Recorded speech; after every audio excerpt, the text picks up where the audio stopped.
What's good, everybody? It's your boy, O'Shea Duke Jackson, back at it again with another episode of the Celebrity Junk. So guys, today we need to have a serious financial conversation.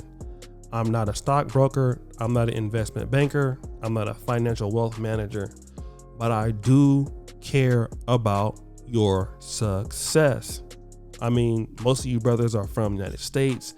Most of you are African Americans. Some of you brothers are from, the African community in America. Some brothers are from Britain. Some brothers are calling or watching from South Africa. And let me just tell you this. I know how hard life is for you. Some of you come up, the father's not there, the family don't have a lot of money, and you're the man of the house as a young guy. And it takes a lot of effort for you to be somebody. You're taking care of your mom, you're taking care of your girlfriend, your wife, babies. I get it. Things are tough. But ultimately, nobody cares about you. And if you don't look out for yourself, nobody's going to look out for you. Number one, you're a black man.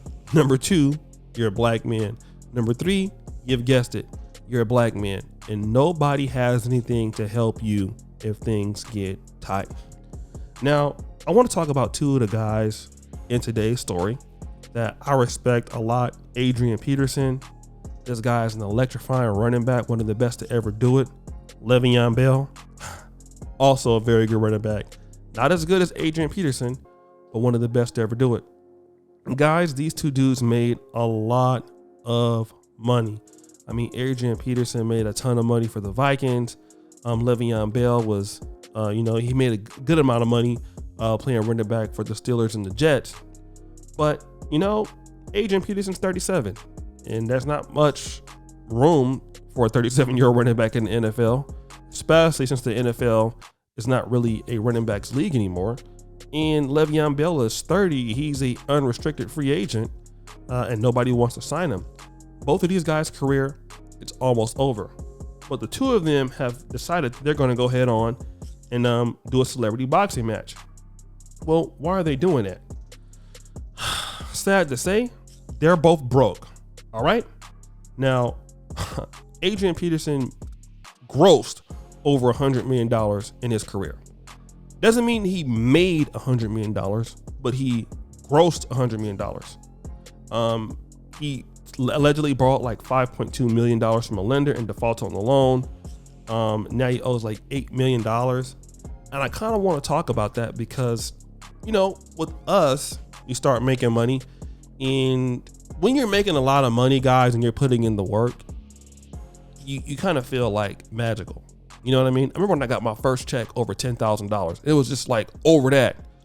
You couldn't tell me shit. I felt like I was invincible. But the reality is that, I had to work to get that money. And I want you guys to know something.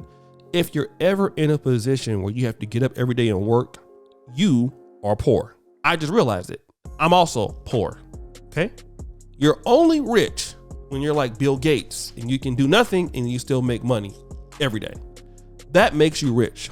Warren Buffett is really rich and wealthy. Jay-Z, they're rich and wealthy. They have enough assets and enough money behind those things that their money can do things for them. But until you're like that, I don't care if you're an athlete, I don't care if you're a doctor, an engineer, if you got to get up every day and work, you're in the working class. You're not in the middle class, you're not upper middle class, you are poor. Just think about it like that, because that's your mindset. Because if you stop working, you're going to be poor, right? So if you have to work to do that, no matter how much you're making, $2,000 a month, $100,000 a month, you're poor. Guys don't look at it like that. They start helping their families out, helping their friends out. I get it. You have some stuff, you want to help people out. But ultimately, when you don't help yourself out, man, nobody wants to help you. Like, look at MC Hammer. MC Hammer did a lot of helping people out, bro. And what were the things that he got for it? Nothing. People was like, listen, they didn't want to even deal with Hammer, bro. Like, MC Hammer ended up going broke. Same thing with Le'Veon Bell. Now, him, it's a little bit different. He got a lot of money and started getting a lot of chicks pregnant. He's still getting chicks pregnant. 30 with like 7 kids. Well, what's going to happen is you're getting opportunities with chicks that normally you wouldn't have. And this is what happens when a lot of black men start getting money. You worked hard, you sacrificed. Now it's like it's time for you to really enjoy what you want, right? But see, guys, let me tell you this. You got to remember, if you have to get up every day to work for what you have, you're poor. I hate to say it, like that's how I look at it now. I'm poor. I have to get up, I have to work every day. I don't have enough money in my savings. I owe taxes. I have to pay my rent. Even if I make a lot of money, I'm poor, which means that I got to do better. I have to do more. A lot of guys think, well, I deserve this car now. I deserve this home now. I deserve to be looked at like this in a lifeline now. And if your investments say that you don't have enough of that yet, if you don't have enough properties yet, if you don't have enough wealth built around you yet, maybe you should not consider buying that. Maybe guys should really consider wealth managers. Maybe you should consider financial advisors. Shout out to Pocket Watching with JT. You should go check them out. Think about those things before you even endeavor on buying those stuff, because maybe you are really in the working class. And guys like Le'Veon Bell, they're making millions of dollars, and then they get these people that come around them that they say yes to everything. I've noticed that also, man. When you start getting money, people always tell you yes. Like nobody's going to stop you from saying whatever you want to say because you're rich now, or they think you're rich. These girls never tell you no. You have the nicest cars and stuff until you keep digging yourself in the hole because you keep lying to yourself. And then when you get broke, you have to do things for money that you typically wouldn't need to do. Look at Sugar Ray Robinson. Sugar Ray Robinson was one of the greatest boxers ever. And he had to fight in his 40s for pennies because he was broke, trying to pay his taxes. Same thing with Joe Louis. Same thing with Evander Holyfield. Still looking for a paycheck at 50 something. Can't, no money saved. Spending his money with women, money having babies, defaulting on the loan, people steal money from you. All of these things happen, guys. And financial management is key. Just think about it. Like as a black man, you've worked so hard to get what you have. Don't you want to make sure that you keep it? And let me tell you something. It costs money to make money, but it also costs money to protect money. You don't want to end up being like these guys, Adrian Peterson and, Le'Veon Bell having to do a celebrity boxing match because you're so broke, you need anything to make money. You're risking doing something that's even beneath your character because you have to earn. The same thing with a lot of these other guys, man. Like if you go to Walmart, you see some of these dudes that are like, Walmart door greeters, and they're 70, they're 75.